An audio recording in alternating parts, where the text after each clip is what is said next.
இந்த வீடியோவில் ராகு கேதுக்கள் பற்றி, அந்த ராகு கேதுக்கள் ஒரு ஜாதகத்தில் எந்தெந்த இடத்துல இருந்தால் எப்படி பலன் தருன்றதை ஒரு பாடலில் விளக்கியிருக்கு. அதை மட்டும் பார்ப்போம்.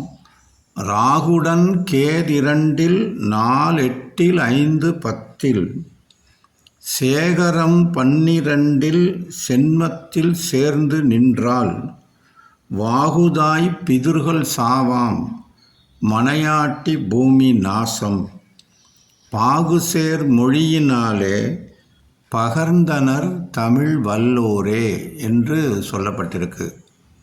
அதாவது இதன் பொருள் என்னென்னா, ராகு அல்லது கேது, ஏன்னா எப்போவுமே ராகுவும் கேதுவும் ஒன்றா இருக்காது. அதனால் ராகு அல்லது கேதுன்னு தான் எடுத்துக்கணும். ஒரு ஜாதகத்தில் லக்னத்துக்கு 2ஆம் இடத்துலையோ அல்லது 4ஆம் இடத்துலையோ அல்லது 8ஆம் இடத்துலையோ அல்லது 5ஆம் இடத்துலையோ அல்லது 10ஆம் இடத்துலையோ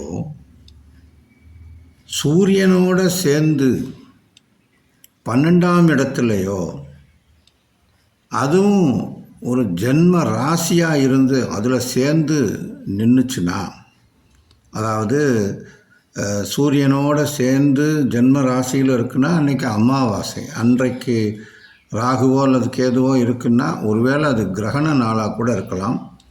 அது ஒரு சூரிய கிரகணமாகவோ அல்லது சந்திர கிரகணமாகவோ 2ல் ஏதோ ஒன்றா இருக்கும். பொதுவாக பௌர்ணமி அன்னைக்கு வரக்கூடிய ஒரு கிரகணம் சந்திர கிரகணமாக இருக்கும்.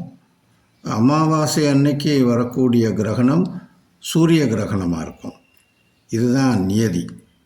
அந்த மாதிரி ஒரு கிரகண நாளாக அமைஞ்சு அந்த மாதிரி நாளில் அந்த ஒரு ஜாதக அமைப்பு இருந்தால், அந்த மாதிரி அமைப்பில் இருந்தால் அவங்களுக்கு பிதுர்கள்னால், அதாவது வயசானவங்க, தாத்தா பாட்டி அந்த மாதிரி அவங்க மரணம் அடையக்கூடிய வாய்ப்பு இருக்கான்.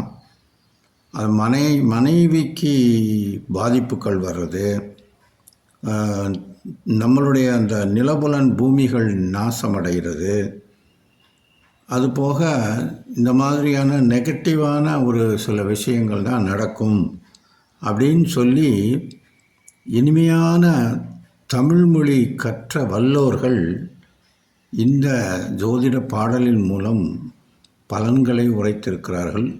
இந்த பாம்பு கிரகங்கள் என்று சொல்லப்படுகின்ற ராகு கேதுவை பற்றிய ஒரு பலன்.